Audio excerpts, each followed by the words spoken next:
Le fait média du jour, ce sont les audiences radio qui viennent donc d'être publiées. C'était il y a 1h18 très précisément, puisqu'elles sont publiées à 8h pile par Médiamétrie. Une vague de résultats qui concerne la période de janvier à mars. Jérôme Ioannitchenko, bonjour. Bonjour. Vous êtes notre expert média. Comme on le fait régulièrement, on a décidé de jouer la transparence avec vous et de vous donner les résultats, nos résultats, mais aussi ceux des autres, puisqu'on est une émission média. Alors que doit-on retenir de ces résultats? Eh bien, l'enseignement principal de ce relevé intermédiaire des audiences, c'est que les antennes musicales perdent du terrain par rapport aux chaînes généralistes. L'étude publiée ce matin par l'Institut de mesure Médiamétrie porte sur la période allant du 29 décembre au 29 mars dernier, une période marquée par une actualité extrêmement chargée qui a révélé le goût du public pour l'information. C'est la période des attentats. Absolument. Résultat, le classement des radios les plus écoutées en est chamboulé. Énergie, qui était la première radio de France jusqu'à maintenant, l'an passé en tout cas à la même époque, se retrouve deuxième et cède sa place à RTL qui gagne près d'1 point sur un an avec 12,1% d'audience cumulée. Même progression pour France Inter qui reste à la troisième place mais gagne 0,8 points.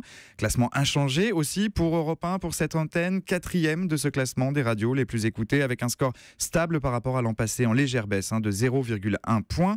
Derrière, France Info est cinquième avec une hausse de 0,2 points et distance RMC. France Bleu est septième. Alors aujourd'hui, il faut s'attendre à un grand balai de communication. Toutes les stations vont décortiquer ces résultats dans les moindres détails pour tirer les enseignements les plus valorisants pour elles. Voilà, c'est pour ça qu'on vient de vous donner les chiffres de façon la plus objective possible. Ce qui surprend néanmoins Jérôme Ioannitchenko dans ce que vous venez de nous dire, c'est que la grève à Radio France, dont on parle beaucoup depuis plusieurs semaines, ne semble pas avoir eu d'impact sur les audiences des antennes du groupe public. Vous nous dites même que France Inter est en hausse. Absolument, et cela s'explique en jetant un coup d'œil au calendrier. Cela fait un mois que les salariés de Radio France sont en grève. Le mouvement social a commencé le 19 mars, mais les résultats rendus publics ce matin, je vous le disais, par Médiamétrie, prennent en compte les audiences jusqu'au 29 mars dernier. Si l'on retranche les week-ends, qui sont comptabilisés séparément, cela ne fait que 7 jours de grève sur un total de 3 mois. Ça n'est donc absolument pas significatif et surtout absolument pas visible.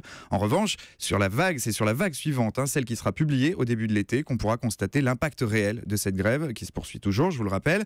Cela dit, cette vague, elle a quand même une importance, elle reste cruciale et c'est valable pour les radios publiques comme pour les antennes privées. Avec l'arrivée des beaux jours, c'est aussi l'apparition des premières réflexions, des premiers mots de crâne stratégiques, notamment pour élaborer les grilles de programme de l'été, mais bien sûr de la rentrée prochaine aussi. Ce matin, les patrons des stations ont donc entre les mains un outil indispensable pour les préparer au mieux. Oui, vous avez raison, parce que c'est grâce aux chiffres qui sont publiés ce matin que va être construite la grille de rentrée dans chaque radio, puisque les autres chiffres arriveront trop tard. Ils arriveront le 15 juillet, c'est au cœur de l'été, donc c'est trop tard pour refaire la grille. Donc c'est à partir d'aujourd'hui que vont être construites les grilles de rentrée dans chaque radio en analysant les forces et les faiblesses de chacun. Dans le détail, on va quand même se regarder un peu le nombril, on va faire un petit focus du côté des programmes d'Europe 1. Oui, et notre station tire son épingle du jeu sur cette vague d'audience par rapport aux derniers résultats, par rapport à ceux qui concernaient la période novembre-décembre. Europe 1 gagne 250 000 auditeurs. C'est la plus forte progression, toutes chaînes confondues.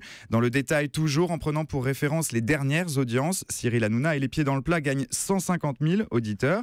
Autre très belle performance, Nicolas Poincaré et Europe Soir progressent de 90 000 auditeurs depuis le mois de janvier. Et si on élargit le prisme en analysant l'évolution sur un an, la matinale de Thomas Soto gagne quant à elle 20 000 auditeurs. Ouais, et si on regarde sur un an, le Grand Direct des médias aussi réalise des scores exceptionnels. Absolument, plus 60 000 auditeurs. C'est la meilleure audience historique depuis le début de l'émission, il y a 12 ans. Voilà, et 1 900 000 auditeurs pour ce Grand Direct, et on est très content. Europe 1 va bien, c'est vrai que ça avait été marqué par le départ de Laurent Ruquier qui avait été un coup dur pour la radio, il faut bien le dire. Et bien on se retrouve désormais à peu près aux mêmes audiences que l'année dernière à la même époque pour toute la station. Donc c'est une bonne nouvelle pour Europe 1 et merci pour votre fidélité.